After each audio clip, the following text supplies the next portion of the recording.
भारत के महान गणितज्ञ श्रीनिवास रामानुजन ने गणित में कई ऐसे फॉर्मूले दिए जिनकी वजह से उन्हें संख्या का जादूगर भी कहा जाता है और अपनी प्रतिभा और मौलिक तर्क शक्ति से उन्होंने गणित में कई महान खोजें की।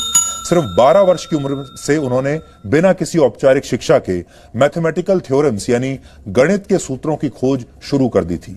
उन्होंने 32 वर्ष के अपने छोटे से जीवन में गणित के करीब 3900 सिद्धांत बनाए जिससे गणित के सवाल हल किए जाते हैं और इन्हें शुद्ध गणित की भाषा में आइडेंटिटीज और इक्वेशंस कहते हैं। इनमें से कई सिद्धांत रिजल्ट तो सही देते हैं पर उनके प्रोसेस पर अब भी रिसर्च जारी है।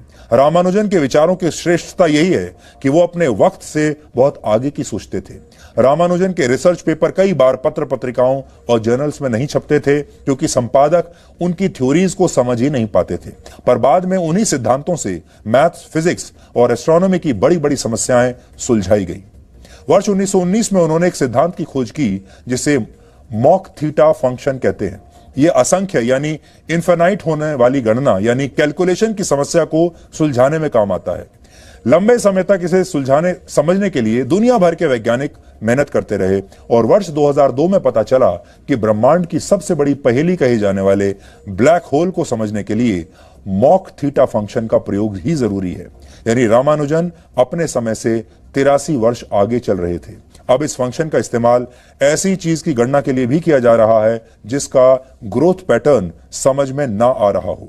जैसे कैंसर हो जाने पर शरीर में कोशिकाओं की वृद्धि रैंडम होती है, यानी पता ही नहीं चलता कि कैंसर किस तरह से फैल रहा है। ऐसे में इसका इलाज बहुत कठिन होता है। अब रामानुजन के फॉर्मूले की मदद से यह तय किया जाता है कि कैंसर पेशेंट को कब और कितनी दवाई दी जाए। अब आपको रामानुजन की महानता साबित करने वाली एक घटना बताते हैं। रामानुजन ने वर्ष 1913 में मशहूर British mathematician professor G.H. Hardy को एक चिट्ठी लिखी थी। इसके बाद रामानुजन को कैम्ब्रिज यूनिवर्सिटी जाने का मौका मिला।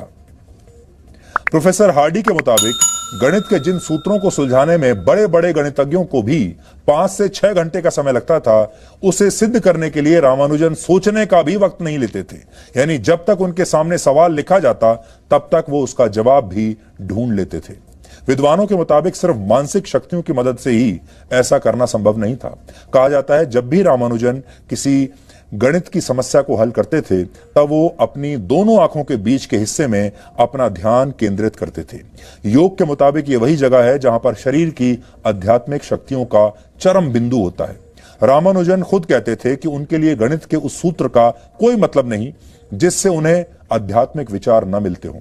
ब्रिटेन के प्रोफेसर हार्डी रामानुजन को दुनिया का सबसे महान गणितज्ञ मानते थे और कहा जाता है कि उन्होंने दुनिया के प्रतिभावान व्यक्तियों को 100 नंबर के पैमाने पर आंका था और इस लिस्ट में उन्होंने खुद को सिर्फ 30 नंबर दिए थे 100 में से, लेकिन रामानुजन को 100 में से 100 नंबर दिए थे। आप इसे भारत की प्रतिभा को दिया गया महत्वपूर्ण सम्मान भी कह सकते हैं। कई विद्वान मानते हैं कि ब्रिटिश भारत का नागरिक होने की वजह से रामानुजन को वो सम्मान नहीं मिला जिसके वो हकदार थे। अगर रामानुजन का जन्म भारत के बदले उस समय यूरोप के किसी देश या अमेरिका में हुआ होता तो शायद बहुत पहले ही उन्हें नोबेल पुरस्कार मिल गया होता और उन्हें आधुनिक दौर का सबसे महान गणितज्ञ भी मान लिया गया होता। हालांकि ये रामानुजन की असाधारण प्रतिभा ही थी जिसने ब्रिटिश शासन के बावजूद उन्हें इतना कामयाब बनाया। आज भी हमारे देश के कई बच्चों को गणित से बहुत डर लगता है। आप में से भी ज्यादातर लोगों को स्कूल में, कॉलेज में गणित से बहुत डर लगता होगा और हो सकता है आज भी आपके घर में कोई ना कोई बच्चा ऐसा हो जो मैथ से बहुत डरता होगा।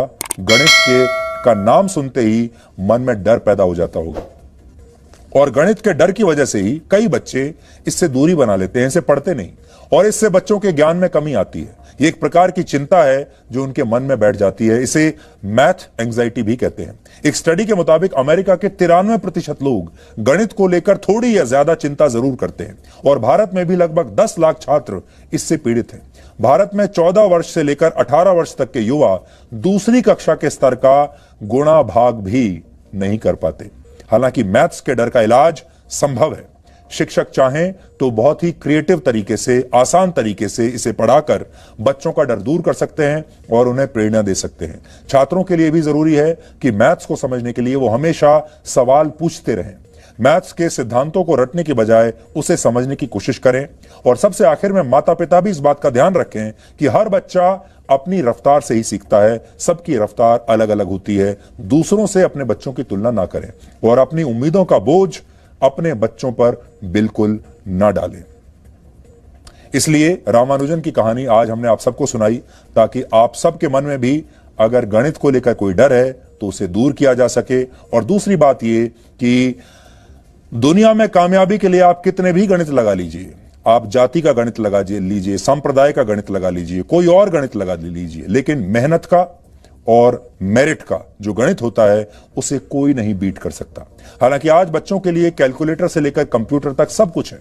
कोचिंग क्लासेस हैं, ऑनलाइन क्लासेस हैं, एप्स हैं और मां बाप भी पहले की अपेक्षा कहीं ज्यादा पढ़े लिखे हैं। फिर भी इन्हें गणित से डर लगता है, जबकि रामानुजन ने इन सुविधाओं के बिना ही बिल्कुल सटीक गणना करना सीख लिया था। उन्हें कोई ट्रेनिंग नहीं मिली थी, उनके जमाने में ऑनलाइन क्लासेस नहीं थी, एप्स नहीं थे, कोचिंग क्लासेस नहीं थी। इस तरह से रामानुजन के जीवन का संदेश हमारे और आपके लिए बहुत बड़ा है और वो ये कि समस्याओं से डरना नहीं, उन्हें हल करने का तरीका खोजना चाहिए।